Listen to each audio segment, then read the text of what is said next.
오늘 예수님 부활하셨는데 이것을 믿고 기뻐하며 하나님께 영광을 돌리는 모든 사람들에게 죽어도 다시 사는 복이 있을 줄 믿습니다.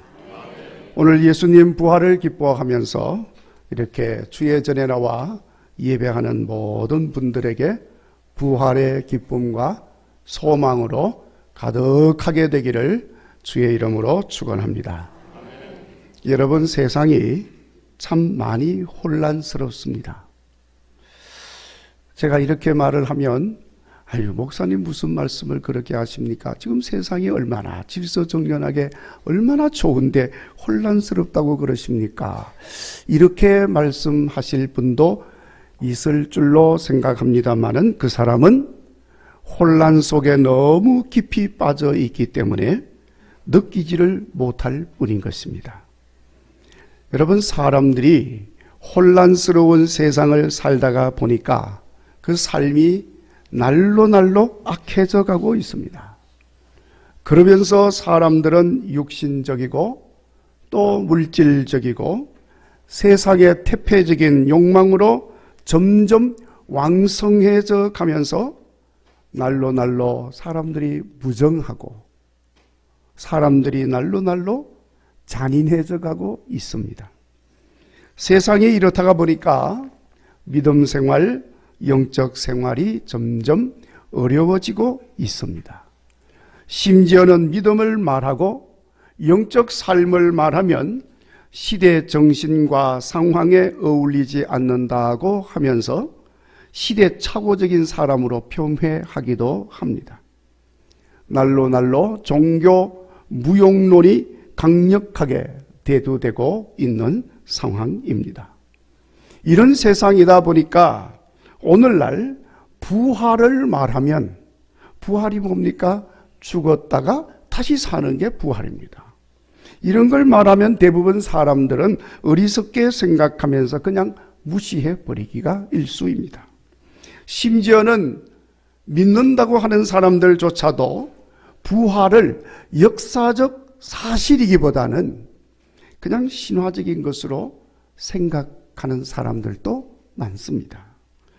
사랑하는 성도 여러분, 이것은 분명히 종말적 시대 상황임을 우리가 알아야 되고, 이런 종말적 시대 상황을 보면서 다른 사람은 몰라도 우리 성도들은, 특별히 국일교회 성도들은 예수님의 부활에 대해서 확실한 인식과 함께 고백을 가지고 살아야 할 줄로 믿습니다.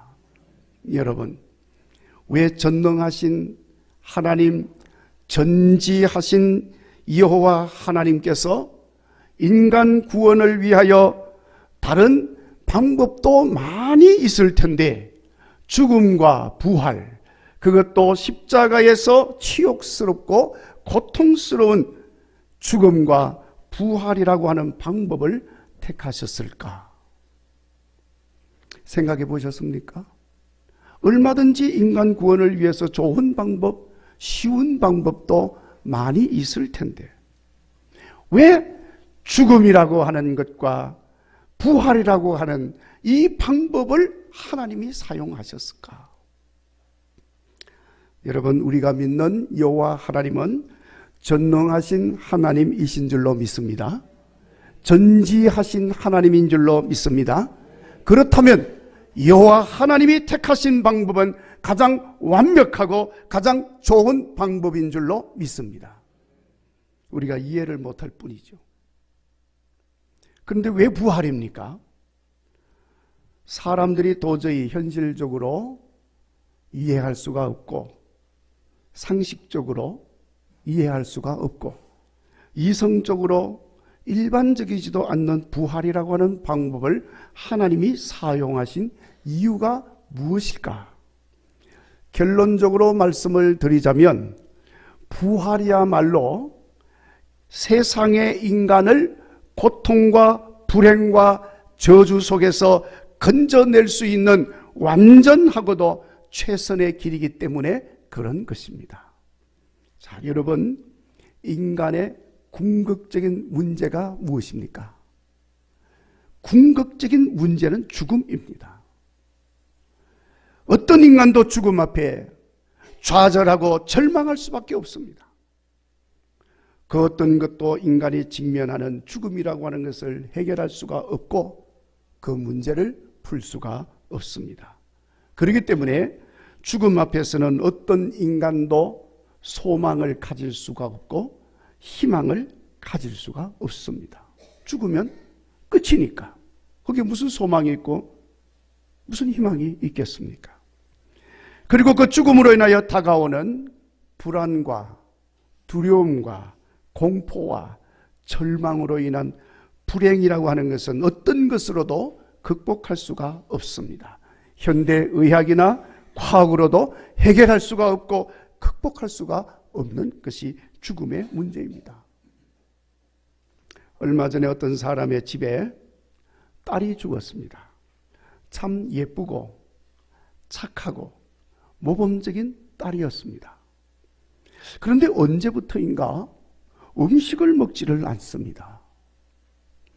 그러니까 시간이 지나니까 점점 몸이 쇠약해집니다. 몸이 쇠약해지는데도 도무지 음식을 먹으려고 하지를 않습니다. 아무리 맛 좋은 음식을 갖다 주어도 아예 거부를 합니다. 그래서 안타까운 마음에 정신과 치료도 받았습니다. 병명은 거식증입니다. 음식을 거부하는 그런 증상이에요. 자, 여러분, 인간의 생각으로 이해가 됩니까? 이해가 안 돼요. 인간이면 당연히 살기 위해서는 먹어야 됩니다. 그런데 음식을 거부하는 거예요.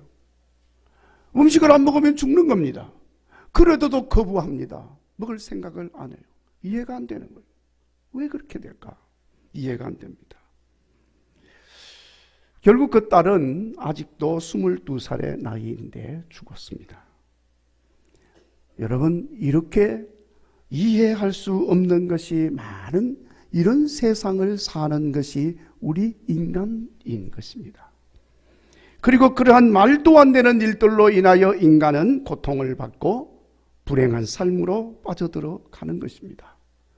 그래서 여호와 하나님은 예수님을 통하여 인간을 불행하게 하고 고통스럽게 하는 모든 죄의 굴레와 짐들을 벗기고 하나님께서 만드신 원형으로 회복시키시려고 십자가 죽음과 함께 부활하시는 초유의 방법, 참으로 놀라운 방법, 인간의 이성으로는 상상도 할 수 없는 방법을 사용하신 것입니다.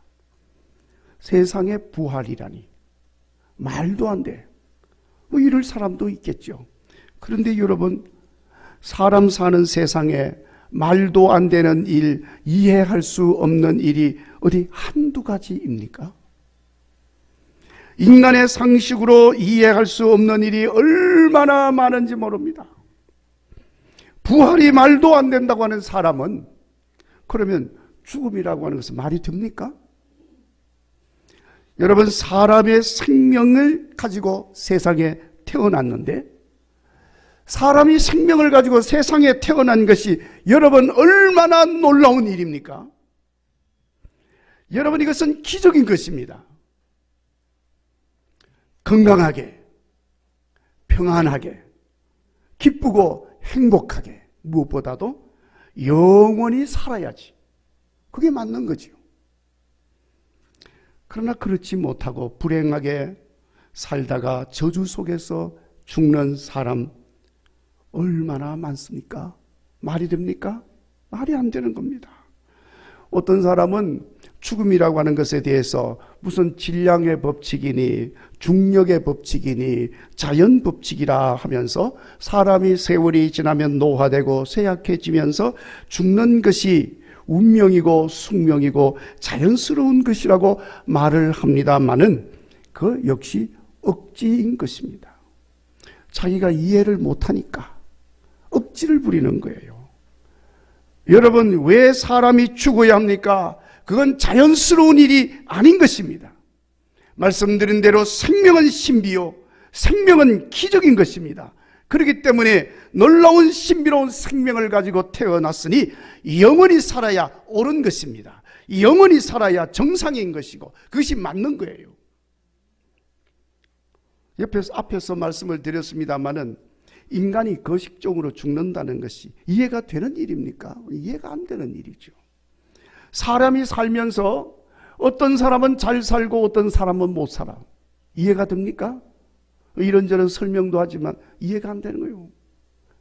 생명을 가지고 태어난 사람이면 다 잘 살아야 되는 거예요. 어떤 사람은 짧게 살고 어떤 사람은 장수합니다. 어떤 사람은 갑으로 살고 어떤 사람은 을로 삽니다. 이해가 됩니까? 옳은 일입니까? 이해가 안 되는 일이고 결코 옳은 일이 아닙니다. 그러니 이런 것조차도 우리가 알지 못하고 이해하지 못하는데 부활을 이해하겠다고 하는 것은 어불성설인 것입니다. 더군다나 이해하지 못하는 것이 많은 현실 속에서 살면서 유독히 부활에 대하여서만 이해가 안 되는 것이라고 거부한다는 것, 그 참으로 모순적인 삶의 태도인 것입니다. 사랑하는 여러분, 우리가 비록 이해할 수 없는 일이지만 부활은 인간의 궁극적인 문제를 해결하시는 하나님의 놀라운 지혜요, 하나님의 놀라운 사랑이요, 하나님의 놀라운 능력이요, 하나님의 놀라운 은혜요, 축복인 것을 깨달으시기를 바랍니다. 그러니까 우리가 다 부활에 참여하는 사람이 되어야 하는 거예요. 그러니까 뭐 이해가 되니 안 되니 상식적이지 못하니 어쩌니 그렇게 말할 것이 아니고, 어차피 우리는 이해하지 못하고 알지 못하고 설명할 수 없는 것들, 투성이인 이런 세상에 살고 있습니다. 그러니 중요한 것은 여호와 하나님께서 예수님의 부활을 통하여 무엇을 행하였으며 예수님 부활을 통하여 무엇을 말씀하고 있는지 우리는 그것을 깨달아 아는 것이 중요한 것입니다. 오늘 본문에 그래서 예수님 부활하신 것에 대하여 그 사실을 증거하고 있습니다. 막달라 마리아가 예수님 장사한 무덤으로 갔습니다. 무덤을 막아 놓았던 돌이 굴려져서 무덤이 열려져 있었습니다. 무덤 안을 들여다 보니 안치되었던 예수님의 시신이 없어졌습니다. 누군가가 예수님 시신을 훼손시킨 줄 알고 울고 있었는데 뜻밖의 부활하신 예수님 만나게 되었습니다. 19절에 예수님께서, 부활하신 예수님께서 가서 이르라 하신 말씀을 따라 이 막달라 마리아가 예수님 부활하셨다는 사실을 전하였었는데, 그때 그 말을 전해들은 제자들이 3355 모여들었습니다. 저녁이 되었을 때 부활하신 예수님이 제자들을 찾아오셨습니다. 그리고 손에 못자국을 보여주시고 옆구리에 창자국도 보여주시면서 부활하신 예수님 그 사실을 확인시켜 주셨습니다. 그리고 그런 사실들과 함께 예수님께서 제자들에게 주신 말씀이 기록되어 있습니다. 한마디로 가서 이르라. 가서 이르라는 말은 말하라는 것입니다. 무엇을 말하라는 것입니까? 부활하신 예수님을 본 것과 함께 예수님 말씀하신 것을 가서 전하라는 것입니다. 그러면서 제자들에게는 21절에 아버지께서 나를 보내신 것 같이 나도 너희를 보내노라 하고 말씀을 하셨습니다. 보낸다는 말은 사명을 주어서 그 사명을 수행하도록 보내는 것입니다. 그래서 이 보낸다는 헬라말 미시오라고 그러는데, 이 미시오라고 하는 말에서 사명, 미션이라고 하는 말이 파생되어져 나온 것입니다. 보냄을 받는다는 것은 사명을 가졌다는 것을 말합니다. 무슨 사명입니까? 예수님 부활하셨다, 예수님 다시 살아나셨다는 것을 가서 전하라, 말하라 하는 그런 사명인 것입니다. 왜 그것을 전해야 합니까? 이유가 충분합니다. 예수님 부활하심으로 사망 권세를 깨뜨리셨기 때문에 그렇습니다. 따라서 우리는 예수님 부활하심으로 인간의 궁극적인 문제, 죽음의 문제를 해결하였다는 사실을 전해 주어라 그 말씀이에요. 오늘 이 말 부활을 믿는 사람은 죽음을 이기고 영생하는 삶을 살게 되는 줄로 믿습니다. 그리고 예수님 부활하심으로 인간을 괴롭게 만들고 불행하게 하는 모든 죄의 짐들, 불안과 두려움과 좌절과 절망과 미움과 다툼과 공포와 무기력, 이런 것들을 다 벗겨내심으로 이제는 더 이상 그런 것들로 고통받지 않게 되었기 때문입니다. 그래서 부활을 믿는 사람은 도저히 이해할 수 없는 나를 얽어매고 괴롭게 하는 것들로부터 벗어나서 참으로 자유하게 되는 새 사람의 삶을 살게 되었음을 전하는 것입니다. 요한복음 8장 32절 예수님께서 말씀하신 대로 너희가 진리를 알지니 진리가 너희를 자유롭게 하리라 하신 말씀대로 되어지는 것입니다. 그래서 예수님으로 인하여 자유하게 된 사람은 노래합니다. 나 자유 얻었네, 너 자유 얻었네, 우리 자유 얻었네. 나 자유 얻었네, 너 자유 얻었네, 우리 자유 얻었네. 주 말씀하시길 죄사슬 건겼네, 우리 자유 얻었네. 할렐루야. 자유함을 얻었습니다. 부활의 주님으로 인한 자유인 것입니다. 부활을 믿는 자는 죄사슬이 끊겨집니다. 자유함을 얻습니다. 결코 정죄가 없습니다. 불안도 두려움도 절망도 공포도 우울함도 다 벗겨지게 되는 줄로 믿습니다. 그리고 예수님 부활하셨으므로 이런저런 화목하지 못하고 불화함으로 인한 고통이 사라지게 되었기 때문입니다. 그래서 예수님 부활하심으로 우리 가운데 평강이 임하였음을 전하는 것입니다. 오늘 말씀 19절에도 부활의 주님이 제자들을 찾아오셔서 말씀하시기를 너희에게 평강이 있을지어다. 오늘 부활의 주님이 이곳에 계신다 하더라도 마찬가지로 우리에게 이렇게 말씀하실 줄 믿습니다. 뭐라고 말씀하실까요? 너희에게 평강이 있을지어다. 부활하신 예수님 주시는 평강이 인류를 미움과 다툼과 싸움과 전쟁의 처참한 상황에서 다 벗어나게 하시는 줄로 믿습니다. 이제 아무리 여러분 세상이 인본주의의 악한 사조로 인하여 인간성이 무너져서 온 세상을 암흑한 어둠 속으로 몰아간다 할지라도 예수님 부활로 인한 새로운 역사가 있음을 확실하게 기억하시기를 바랍니다. 그리고 더욱더 부활하신 예수님께서 나도 너희를 보내노라 말씀하시면서 가서 전하라 하신 예수님 부활의 이 놀라운 사실을 널리 전하셔서 고통과 불행으로 몰아가는 이 어두운 세상을 기쁨과 행복한 삶으로 밝게 만들어가는 주인공 되시기를 주의 이름으로 축원합니다.